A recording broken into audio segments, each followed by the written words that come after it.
Today, we're going to take a look at a report from Headset on everything that is Massachusetts. Massachusetts is reaching $1 billion in cannabis sales this year so far. They're growing larger than Washington, where I'm at. It's a highly competitive market. They've got about 420 retail licenses issued so far and some pending.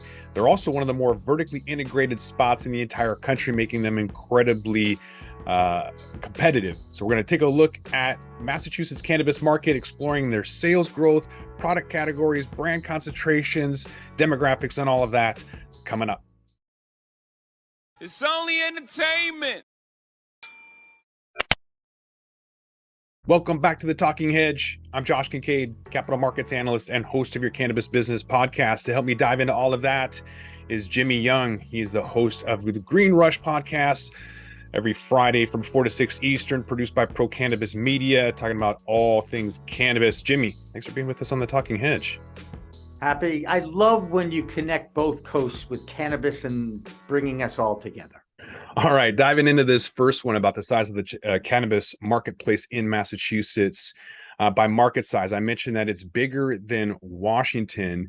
What's your take on that, Jimmy? Is that because there's so many universities? There's like 5 colleges there. How is it that an emerging market is able to beat a market that's been out for 10 years? I think it's baby boomers. I really do. The fastest growing demo in cannabis is the 50 plus demographic. There are people in Massachusetts and New England, once they get here, they love the 4 seasons. They don't want to leave. So if anything, what's happening in Massachusetts, there is still a lot of scuttlebutt that they may have overexpanded the grow. And what are they going to do? They need to open up interstate commerce, similarly to what California did. But you're surrounded in Massachusetts with Vermont just starting their program, Connecticut not even starting, but on the way to. Rhode Island went from medical to adult, and Maine is a vibrant market, but there's some quirks in Maine as well. The only one that hasn't a adult use is New Hampshire, and they're still working on that. So the point I guess I'm trying to make is we're not sure in this market if it has been saturated yet. That's the biggest gamble, because a lot of people think the price is going to go down because there's so much product out there. I would expect the prices to go down just because there's not that shortage. But all of that, yeah, we'll have to wait and see what happens. Right. Let's look at where the sales are going to. Monthly sales and unit volume, looking all the way back at the beginning of COVID. Looks like some of those stores were closed. I think it was the only market actually that was closed, especially during 420 that year. But unlike a lot of other markets, they haven't had some of the declines in recent months. So, for example, the sales in July of 2020 was a 4% increase, while a lot of other states are seeing negative sales. Is there any correlation to being shut down or the way that things have rolled out? Why are sales increasing versus other states that are decreasing? What's your opinion, Jimmy? I actually think that the populace is starting to get more and more curious. And it's how Pro Cannabis Media has been built, because the more education that is shared with the public, including the clueless public, believe it or not, there's actually some people out there that have no clue about cannabis. So they're actually interested in it. The older people are now, and when I say older people, older than me, and I am a senior citizen today. So, it is, it's a fascinating thing to watch and be part of, because I was there in November of 2018, the very first day that adult use opened. And then I remember the COVID shutdown when the governor decided to allow the medical dispensaries to stay open, and the adult use, they had to close for a couple of weeks. I was not very happy with the governor. Not that I'm ever happy with any politician, Oh, yeah.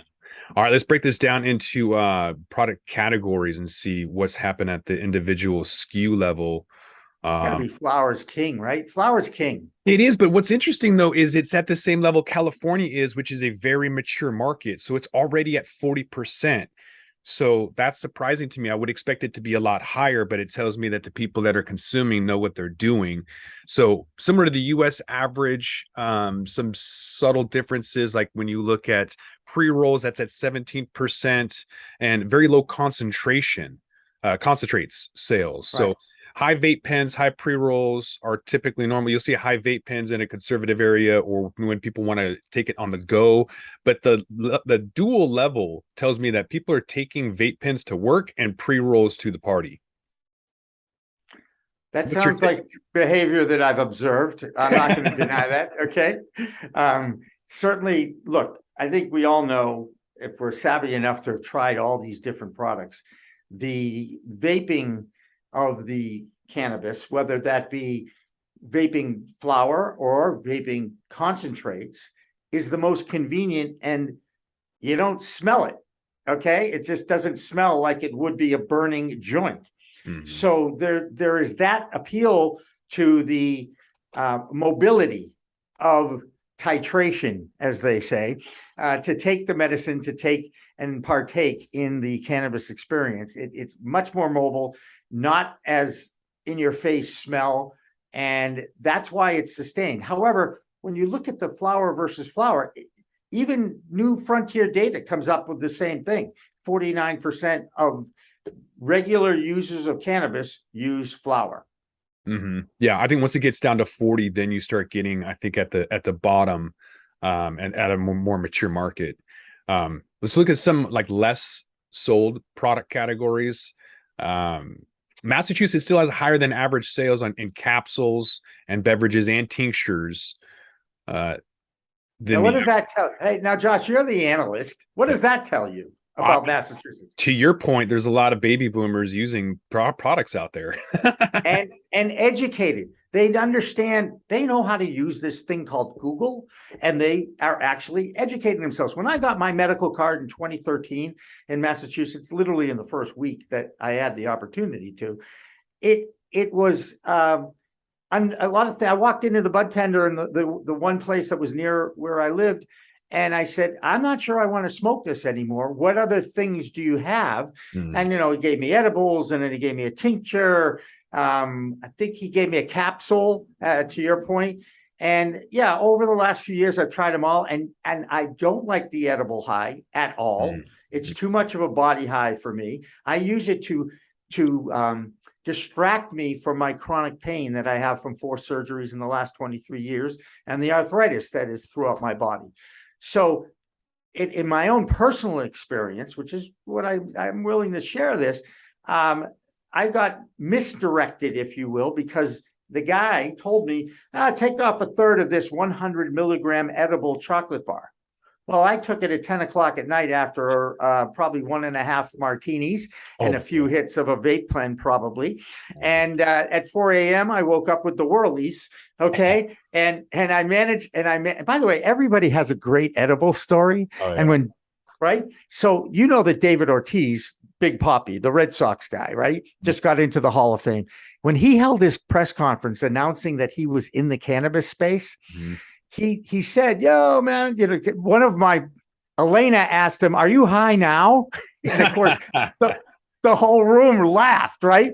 And he laughed and he goes, no, I use it after workouts, helps me sleep and, regular stuff, right? And then once in a while, I take edibles. And of course, then I chime in, hey, what's your edible story? Because everybody has one. And he looked at me and he laughed. He goes, man, don't you? Man. Yeah. That's very cool. And yeah, I do know because I've been there. Start low and go slow. That's right. Yeah. All right. Learning the hard way. Let's look at the What top else? 10 brands because there's going to be some consolidation in the market, especially with vertical integrated. You can kind of see that already what happened in Colorado when you have that kind of concentration. So looking at this, the top 10 brands so far this year across several markets, more than 2/3 of the sales going to the top 10 brands. Massachusetts has that highest rate of 2/3. So 2/3 of all the sales going to the top 10 brands. That's the highest concentration in the entire So I see what you're saying. So you're saying that people in Massachusetts have high standards for the quality or they're wowed by celebrity, right? Well, so if you go to a store and it's vertically integrated and all they're selling is their own stuff, then people have a limited choice. And so you're stuck with these top 10 brands that are being pushed in the marketplace. So really Massachusetts seems to have a really competitive marketplace with very limited options, is what it's telling me. I don't Well, know. the sponsor of my podcast since the very beginning is Revolutionary Clinics. They've got 3 medical dispensaries in the greater Boston area, medical only. However, they lead the league, they lead the state in wholesale distribution and sale of their stuff. You know what I'm saying? And they grow it, and that has been their model. That has been their success story. And I know they're killing it. And they even have their own Rev Brands line of products that I'm starting to see in dispensaries wherever I go. Yeah. I got one of the big poppy sluggers in my new hometown of Clinton, Massachusetts, the other day. So again, it wasn't a medical one. It was an adult use one. And oh, by the way, are you telling me that there's actually interstate commerce going on in the cannabis industry that, you know, is somehow reflected in some of these top brands? Well, I know in New York, they got a lot of Stizzy products out there, and it looked like it came from California, but maybe that's a topic for another day. Well, Humboldt County provides what, 80% of the legacy market in the United States. I mean, that's a known fact. And Mexico. So, yeah, right. So, but let's dive into those house brands, though. Some of the more products are popular than other. Like if you have a vertical integrated rec shop in Massachusetts, you're going to sell a lot more of your own flower than a competitor. So 7 out of 10 times that house brand gets bought and the competitors just sit on the shelf versus, for some reason, beverages. Maybe there's not a lot of competition with capsules, beverages, tinctures, topicals, even edibles. Let's talk about beverages in Massachusetts for a second. All right. It's limited to 5 milligrams. Oof. Yeah. So that therein lies a big issue. And I have a great quote from a guy who has a Good Feels is his name of his beverage, Jason Raposa.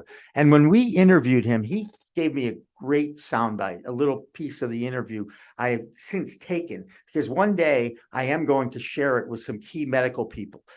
He said he was talking to an oncologist at Dana-Farber, which is one of the most famous cancer treatment centers in the world. And the doctors were pissed with the Massachusetts regulation limiting 5 milligrams in a beverage, in a THC infused beverage. Now, that means in order to get 25 grams, you got to drink 5 of these things. And it in a lot of ways, it really doesn't make sense, especially if you're looking at it as a medicinal product and you want to use it to combat the effects of chemotherapy. And why are we hurting our cancer patients with not giving them more access to more potential in their various beverages? Yeah, I would agree. Yeah, they should be also taking more RSO than some sugary products, but there should be more medical products regardless, and there shouldn't be caps. I think that's kind of ridiculous. But if it's truly a medicine, right? People will look. You may be on the same over-the-counter medication as I am, whether it be Tylenol. Let's talk about Tylenol for a second, because everybody, it's 650 milligrams. It's the arthritis strength, 8 hours. And I was in my pain clinic the other day, and she goes, "Well, you use Tylenol?" And I said, "Absolutely. I take 3." She goes, "3?" And I said, "Yeah, 3." And she goes, "Well, and you got to keep an eye on your liver function." And I'm like, I know that. I don't take them round the clock. I take them as needed, usually at night, to help me sleep. Mm-hmm. So, and again, there's an established product that's been around. Acetaminophen's been around for a while, right? Mm-hmm.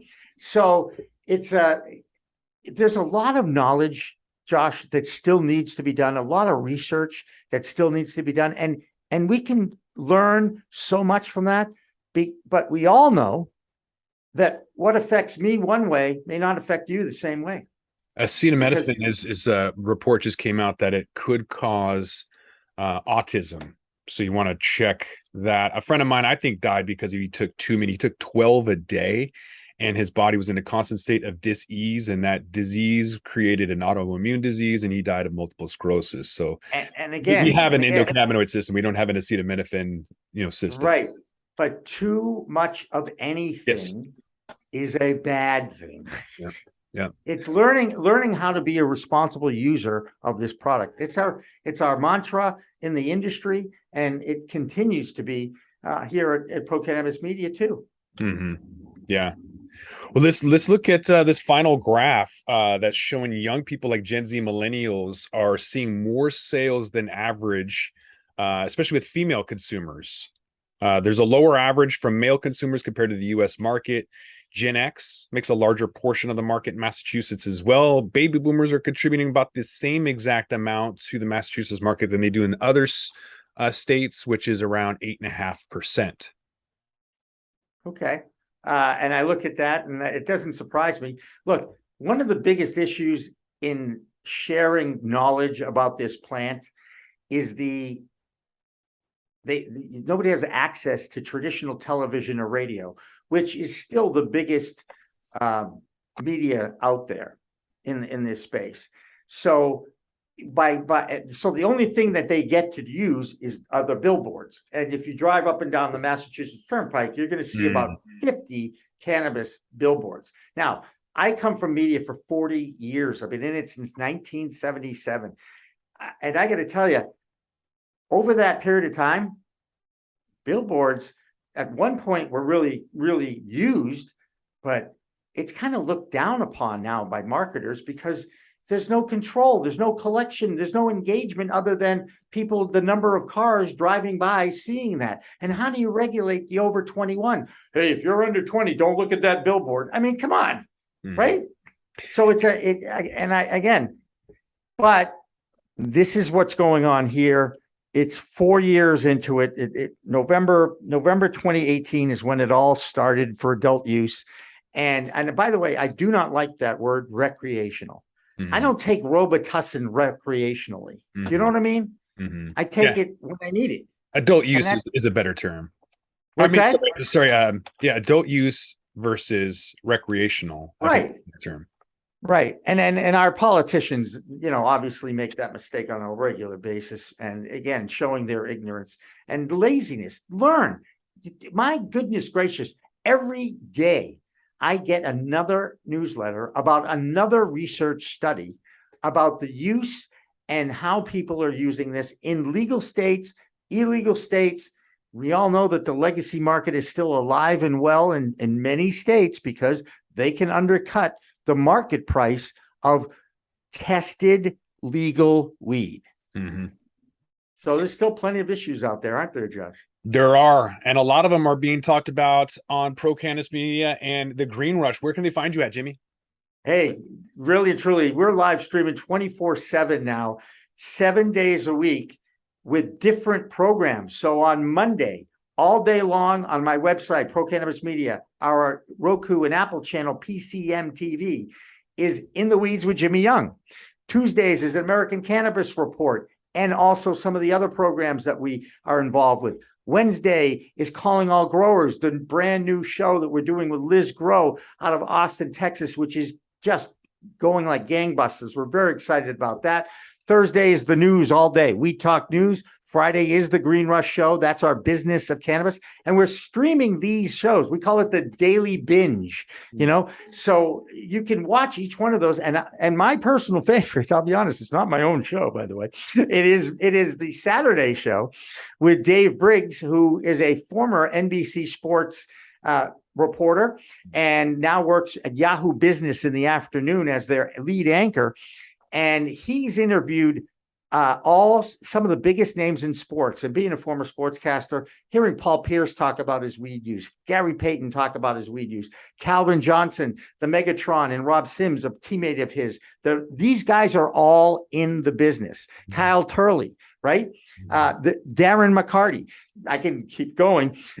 They've had Ricky Williams on, and Amani Toomer, the former, I think he's the all-time leading receiver for the New York Football Giants, is Dave's co-host. Now, they've done a series of interviews that are available on demand on our YouTube channel and also all day long on Saturday on our live feed. So by all means, like, share, and subscribe, please. Josh, I know you do. I do. And I think with that, we're going to have to roll this one up. So I want to thank my guest, Jimmy Young of Green Rush, Pro Cannabis Media. Appreciate you being on the Talking Hedge. Happy to be here. All right, I'm Josh Kid. This is the Talking Hedge. Don't forget to like, share, and subscribe, or don't, and I'm out. Don't forget to smash that like button on your way out and check out these other videos that we've got.